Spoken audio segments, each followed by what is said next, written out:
இந்து மத கடவுள்களில் மிகவும் சக்தி வாய்ந்த கடவுளாக பொதுவாக நாம் சிவபெருமானையே கூறுவோம். ஆனால் சிவனை விட கோபமும் ஆக்ரோஷமும் வேகமும் நிறைந்த கடவுளாக ஒரு கடவுள் கருதப்படுகிறார். சிவன் கோயில்களின் முன்வாசல் பகுதியில் நாயை வாகனமாக கொண்டு ஒரு கடவுளின் சன்னதி அமைக்கப்பட்டிருக்கும். இவரே அந்த சிவன் கோயிலுக்கும் உள்ளே இருக்கும் சிவனுக்கும் பாதுகாப்பாக இருக்கிறார். சக்தி வாய்ந்த சிவனுக்கே பாதுகாப்பு தரும் இந்த கடவுள் எவ்வளவு பலம் கொண்டவர் என்பதை இதன் வழி நம்மால் அறிய முடிகிறது.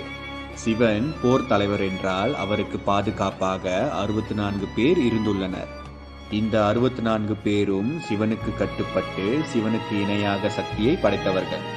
இந்த கடவுள்களே பாம்பை பூணூலாக அணிந்து, நகத்தை கொண்டு பிரம்மனின் தலையை கோய்த்து, உடம்பில் மண்டை ஓடுகளை அணிந்து, வேகத்தில் வாயு பகவானையை மிஞ்சி, கையில் யமனின் பாச கயிற்றை எய்து, உடம்பில் ஆடைகள் இல்லாமல்